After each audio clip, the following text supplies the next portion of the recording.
I think what makes a good teacher is showing a student what they can do, not what you can do. I mean, a lot of teachers demonstrate their skill, you know, and sometimes I've been to seminars and classes where it's more like it's like a show. You're there to see what the teacher can do, not necessarily what you can do. So I try to communicate to students the best I can, say this is what you can do. You can achieve this. If you achieve that, then we'll put this next thing on it. And if you achieve that, eventually you'll get up to what I can do. But I didn't start there. So I think trying to expect people to start with what you can do is ridiculous. And I think you're setting a student up for failure if you start with some 18-strike combination, you know, or some fancy flying armbar, and they've never done anything like that before. I think that's ego-based. I truly do. I think it's ego-based. You know, but if you show them something like that, and then say, okay, this is what you can do in the art. Now, let's show you what you can do today to get to that. I think that's important. I think that's part of being a good teacher, connecting and with your students, learning how to communicate with them.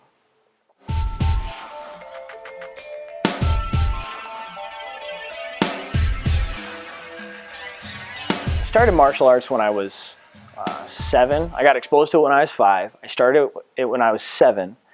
I don't remember my first Taekwondo teacher's name because I was so young, but my second Taekwondo teacher, his name was Chad Ostrander, and I liked him. He was just such a nice. He was a nice guy. He made things challenging. He made things fun. He made it personal for me. You know, he always had a belief in me. It's always like, all right, Nelson's here. Let's do this. You know, and that always made me feel like, oh, good.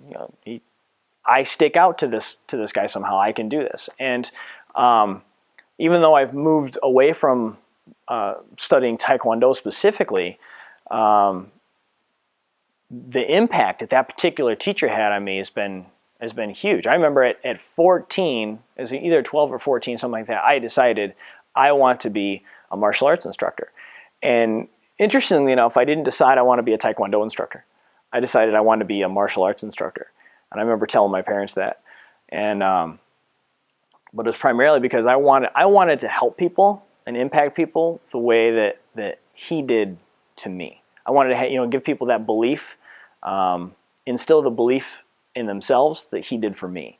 You know, and at that time period of my life, he was just, he was my hero, my idol, and imitation's the highest form of flattery, I suppose. And so, what did he make you believe in yourself?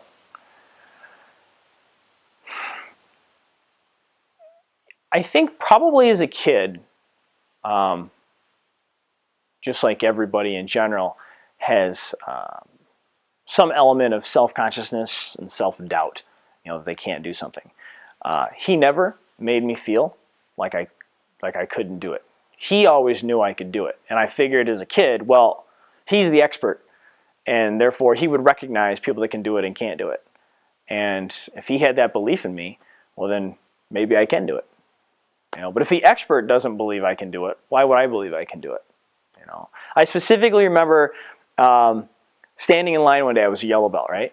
And so everybody's, we're all standing in line, and he's going down the list, and down the row in front of everybody, and he's holding his black belt up and he's pointing at it. And he says, do you want this? And the kid says, yes. Do you want this? And the kid says, yes. Do you want this? And the kid says, yes. He gets up to me and goes, I know you want this. And he just keeps going. And I was the only one. He says, don't even answer. I know you want this. And that, I used to get little tingles even talking about that. That was like, yeah, man, that guy's awesome.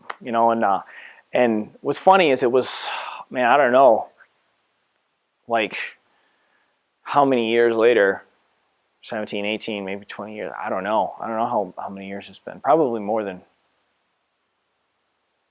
20. Now when I think about it, I reconnected with Chad just a couple years ago.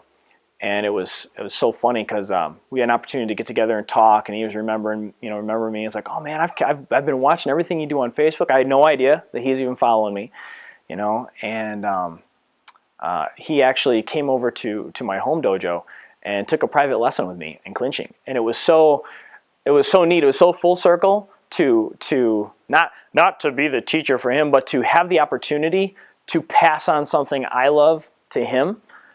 Since he passed on something he loved to me, that was awesome. And that's what it's all about. That is truly what it's all about. That's full circle. And hopefully, I'll be able to do that someday with my students. Hopefully, I'll have a student when I'm older come to me and say, or I'll be able to go to one of my students and say, hey, show me that stuff that you've been working on. I want to learn that, because there's already that trust and that bond created. So.